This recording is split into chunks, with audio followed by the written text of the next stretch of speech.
I've lived with you for 2 years, 2.5 years, and we've pretty much exclusively been in the house for those 2 years. This is a change of pace. What was the first feeling you had when we left the ground? It's interesting when you say things like feeling. Because I'm going to say this, and some people will think it's a negative, but I promise you I really see it as a positive. But I don't think I feel that much anymore. I really believe my dopamine receptors are just fried. I think I've been so high and so low. Imagine you took an egg, right? And you dropped it and took it down to the bottom of the ocean, the Mariana Trench, and then put it in the ISS, International Space Station. It just goes all the way down, all the way up. By the time the egg gets back to surface level, I don't know if it's scrambled, fried, boiled. I don't know what's happened to the egg. It's just fucked. You know, like, I was a professional fighter. I risked my life in the cage and in the ring 87 times. And then I was basically homeless. And then I had my webcam business. I was a pimp. And then I got filthy rich. And then I got Bugattis and unlimited females and mansions and jets.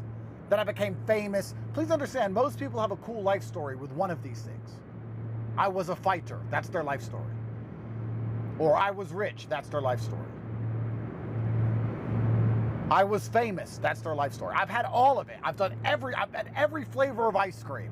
Then they threw me in a Romanian dungeon, lawfare, 3 years. Like, what's left to excite me now? I have to become president or prime minister. I can't think of anything else left to do. So it's like, what did I feel? I don't really feel very much anymore. I think a lot. I think, but I don't feel things as much. I have the remnants.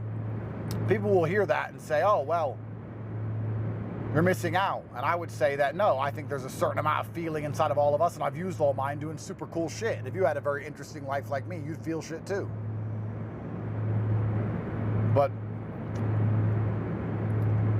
it's very interesting when you say feel. I am so good under stress all of the time, and so good in the worst scenarios. I can laugh on my way to the chopping block. I'll laugh as they put my head in the guillotine. I don't give a shit.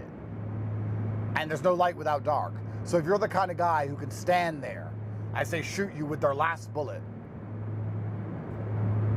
and remain unfazed, then you're also the kind of guy who gets on the jet after 3 years of incarceration, lights a cigar. I mean, I'm happy, sure. But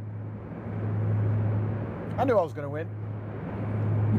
I knew I was going to win. I knew I was going to win. God made me to annoy my enemies. That's why I exist. I'm the winner. No matter how much you think you got me, you're never going to get me. I win. So it's kind of like, yeah, give me that expensive cigar. Thanks for the jet, transatlantic. Let's go to Miami. No big deal.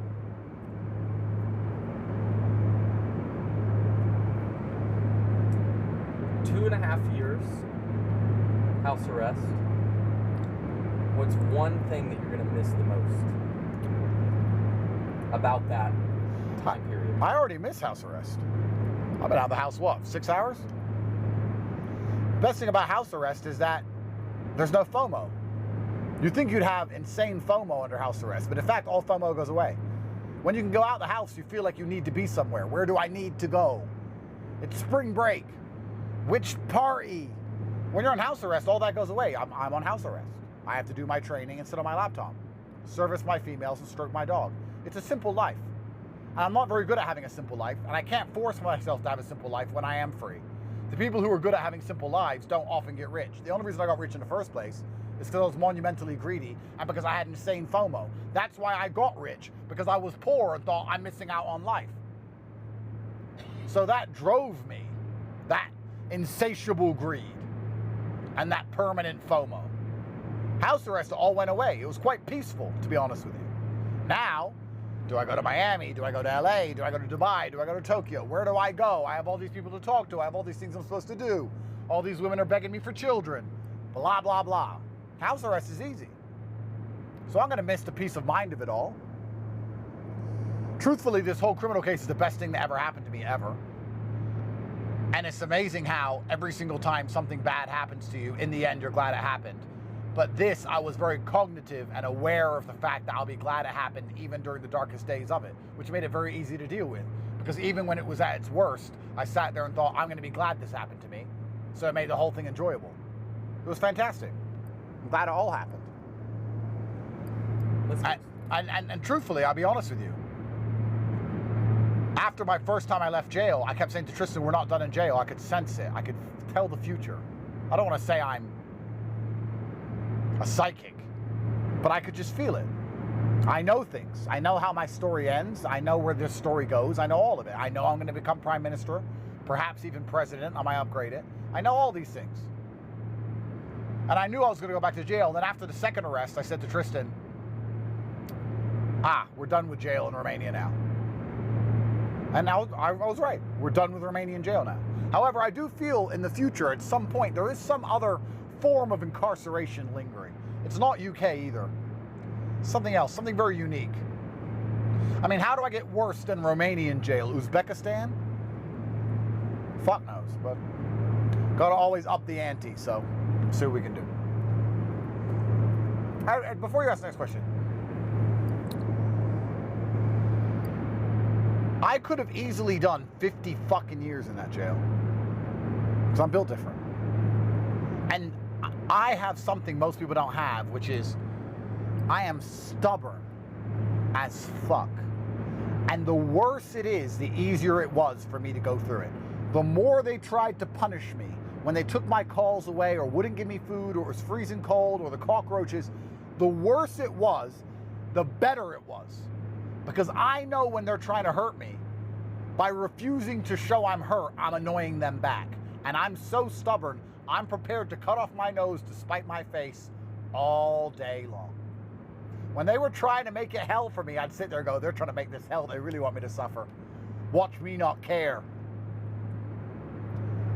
I could have done 50 long years doing my push-ups and smiling at them. Good morning. I don't give a fuck. Built different. I'm built different. And I used to say before I went to jail, I'm a tough guy, I'm built different. I'm a fighter, I did all these things, but you know, we go through difficult things in our life. All of us do.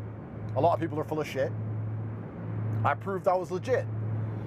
The whole point of this exercise was to make me say sorry and to make me bend. I spent 3 years talking about how the Matrix works and that the Matrix is going to come for me. Then they came for me and they spent 3 years and all they asked of me was for me to stand up and say, I'm sorry. I'm sorry for what I said. I'm sorry for what I did. I didn't mean it. I know that I went too far. I'm sorry. That's all they wanted. Because then I never get to be top G ever again. Because when they put the pressure on me, I bent and I broke. Analyze every fucking video, every emergency meeting. Go and look for the apology because you're not going to fucking find it. I didn't say sorry. I didn't back down. Didn't beg for mercy. I just said, if you're going to shoot me, shoot me. So I've proved to myself, to God, and to everyone at home, I'm exactly the man I said I was. Because it's easy to fucking talk tough till you're in that situation. When you're looking at 15 years in an Eastern European dungeon, it's not easy to walk in and out of court with a smile on your face telling everyone they're full of shit and that the court's corrupt and the judge is a liar. Not many people have that level of balls. Trust me. But I do. And then, somehow, because mastery is a funny thing, it's almost like on a long enough time frame, I never seemed to lose. Because while I was doing all that, of course, I was doing my very best with my indefatigable, unmatched perspicacity to find a way out. And where there's a will, there is a way. And here we are.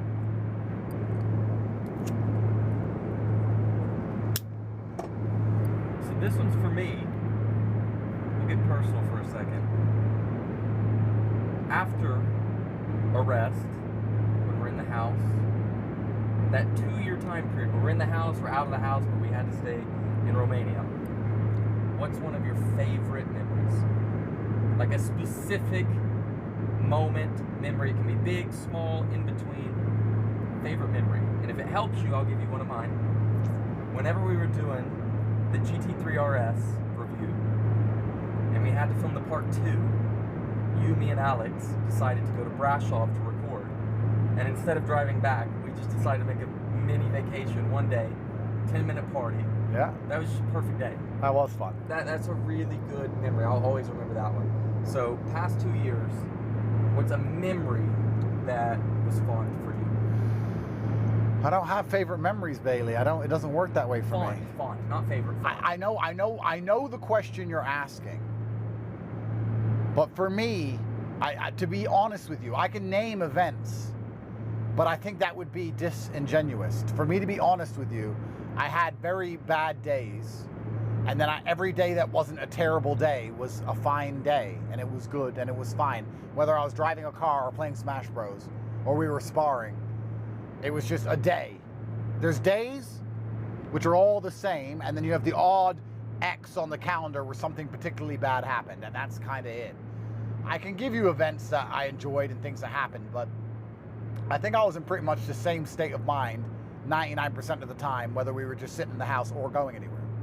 But I know what you're asking me. But when I think back on these years, I'm already missing just sitting in the war room talking shit. That's all life really is.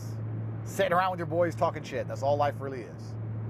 And I have to thank the universe for giving me one of the coolest stories to tell my children. I'll go to jail 1,000 times over to have a story like this. To be targeted. Let's imagine this. Let's write a fiction novel. Because people, right? People go and watch the James Bond movie because they want to be James Bond and they find the movie interesting. And then the movie ends and they go home to their six. And then the next day they wake up and they go to their job.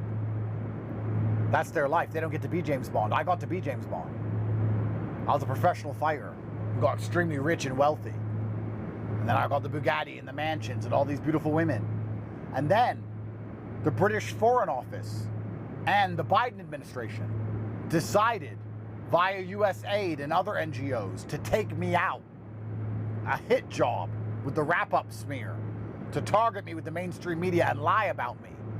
And by terrible coincidence, I get picked up in the poorest nation in Europe and face a corrupt judicial system in Romania, and I'm thrown in jail.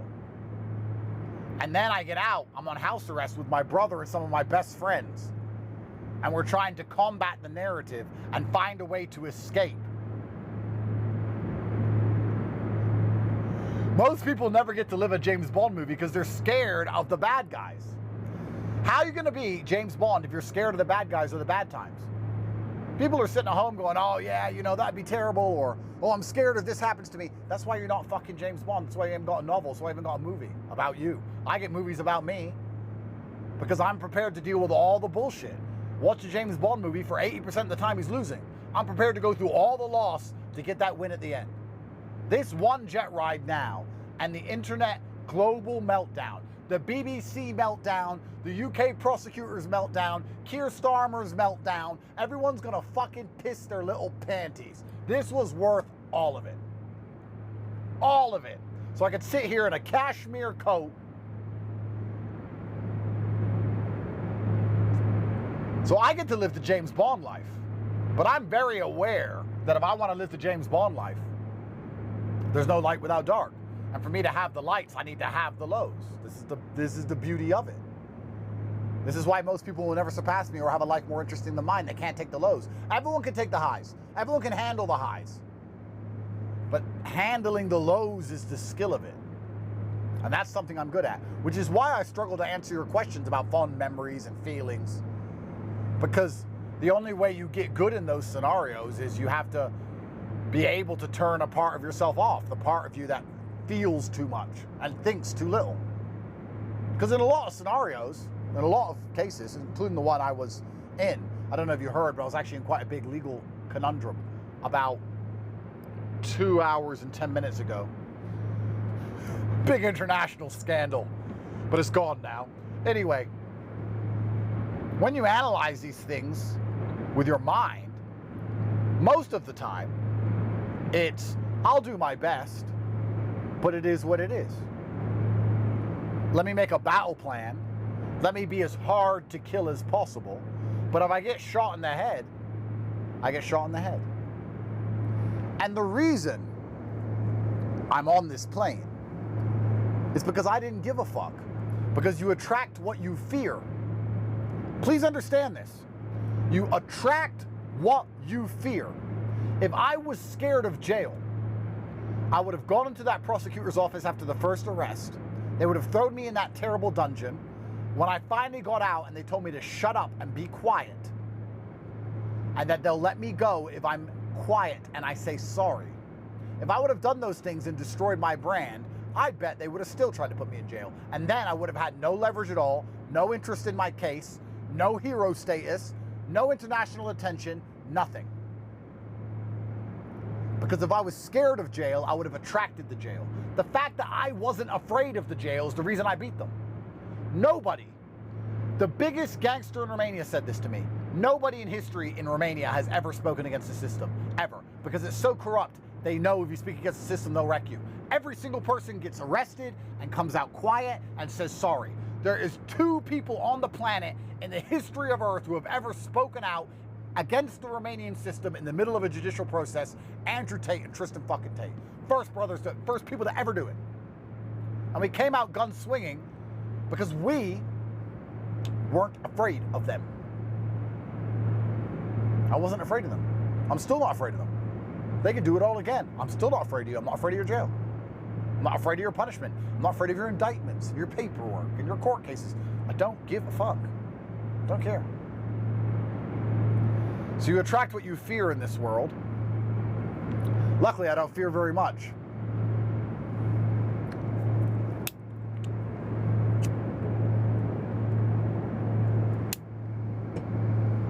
You want any more? Let's go back to the whole process. I think I know the answer to this, but I'm curious. Has it changed you in any way? And if so, how?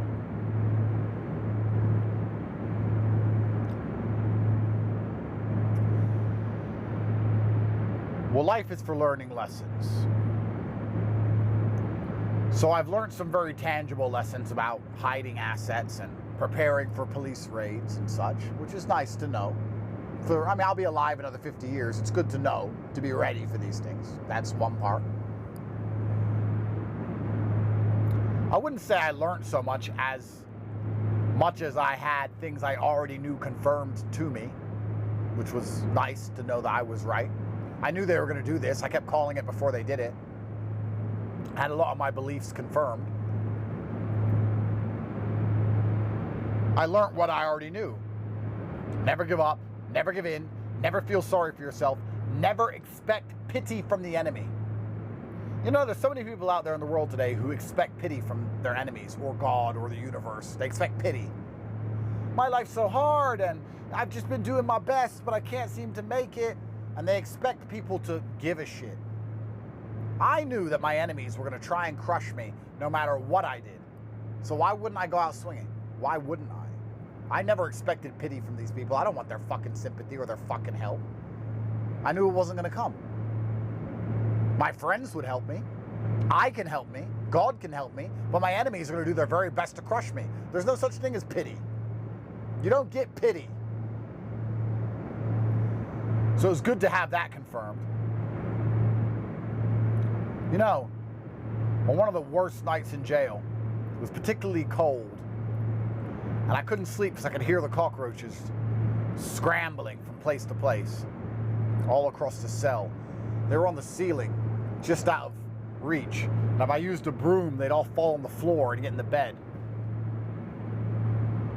I sat there and thought, well, I'm a full-grown man and I take responsibility for everything that happens in my life, the good and the bad. So I have to take responsibility for the fact that I'm in this jail cell, which I did. And then I thought, okay, this is my fault. I'll take it. But am I sorry? Am I sorry for anything I've done? And I laid awake all night long thinking of my entire life. Every single day I could possibly recall. And the answer was no. I'm not sorry for anything.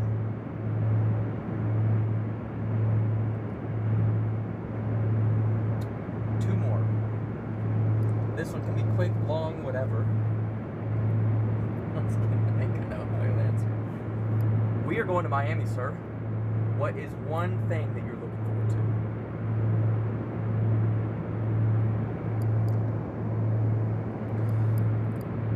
I'm going to contradict myself.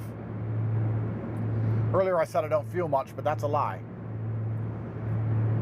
I tried to explain that my dopamine receptors after such a unique life are fried. That's why James Bond is stoic. He didn't read a Ryan Holiday book.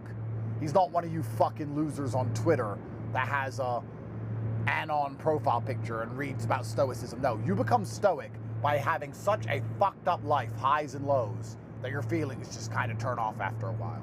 That's how you become stoic. All that reading, all that, I'm going to be stoic, I'm a alpha, that's gay. And it's not real. James Bond is stoic because they've shot at him so many times, he's just fucking used to it. And as my life is a James Bond movie, I'm used to all the good things. I pick up a brand new Bugatti, I'm with a 10 out of 10. We go and get her best friend. We go to the best restaurant in the city. We go to the best penthouse in the city. They both fall in love with me all night long. I get back on my Bugatti the next day. I get on a private jet. Blah, blah. Blah, blah. I go to jail. 3 gypsies threaten to kill me near the washing machines. I tell them that I know the secrets of yoga fire. Prepared to die. Quoting Street Fighter. Please understand, I was quoting Street Fighter 2. But I meant every fucking word. So I don't feel much. But there is one thing that still brings the familiar tinge of joy, that giddish feeling, that warmness in the back of your head, that joyous feeling. I almost forgot it, but there's something that gives me just a taste of it. Like, you know, when you smell food you haven't eaten in a long time. And that is the lamentation of my enemies. When the people who don't like me get mad, I feel it again. That familiar joy feeling that I used to know so long ago. Which is one of the reasons I like having so many enemies, by the way. That's the reason I troll so hard. The reason I have to piss them all off is to make sure I don't have too many friends. Because having too many friends would suck. I don't want people to be happy for me. I want everyone to be miserable that I won. I don't want everyone to be like, "Way, you won, that's great." I want a few people to say that, but I want most people to be like, "That fucking guy always wins, damn it." See, look, I'm about to laugh. So what am I looking forward to in Miami? I'm looking forward to the conservative wife jack losers. I'm looking forward to the liberal losers. I'm looking forward to the haters, the deep state, the NGOs, the USAID. I'm looking forward to everyone being upset. I don't want to win more than I want them to lose. As long as they lose, I'm happy. I don't give a fuck about Miami. I'm going to land in Miami. Every bad bitch in Miami is going to message me. I'm not going to talk to any of them because they're all fucking filthy. I'm going to sit on my laptop. I'm going to talk inside the real world, making some money. That's all I'm going to do. So why even fly? Why even go on a plane to be on the same laptop inside of the same school doing the same thing? Because it will piss off the people who don't like me. That's it. The lamentation of my enemies. It's almost all I have left. Besides that, I live through others. I live through my children. I like to make them smile. I live through my women. I like to make them smile. I don't think of myself that often. I have things to do, but I guess after such a long saga, I do deserve to enjoy some glee. So I guess the best way to do that is to piss my enemies off, and the best way to do that is to gloat. And I'm pretty well versed, I'm pretty well practiced in such things. So I'll think of something elaborate, I don't know. The Bugatti that Decock couldn't seize, maybe I could fly that into America. Cross country in the Bugatti. Why the fuck? Why the fuck not? Open carry my AR-15 and my fucking Bugatti, smoking my fucking cigar. Still not sorry for anything I've ever done. All right, so we've touched on a lot of mindset. Last thing that we'll talk about, getting away from mindset, we'll go more towards practical bullet points. After everything you've gone through, what are some practical bullet point things that you can think of that people or men should implement in their own lives, learning from what you've been through. Bullet points almost. Right, men, all of you are guilty of crimes, all of you. Every single man at home doesn't realize that they're currently guilty of a crime if the government wants to find you guilty of a crime. Every woman you've ever known is simultaneously a child and better than you at the same time. Let me give you a quick example. If there's a crazy bitch and she's nuts and everyone knows she's crazy and she always does crazy things and she doesn't listen and she's wild and I marry her and then she cheats on me and divorces me and takes half my money, you know what people say to me? Andrew, why'd you marry that crazy bitch? They won't blame the woman, they'll blame me.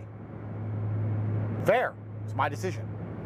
Whereas if a woman goes to the club, gets high, gets drunk, kisses 5 different men, the 5th man she goes back to a hotel with, she initiates sex, she then has sex, she's happy with that sex and considers it consensual. She asks him for a handbag, he refuses to buy it for her, and she then says it's rape.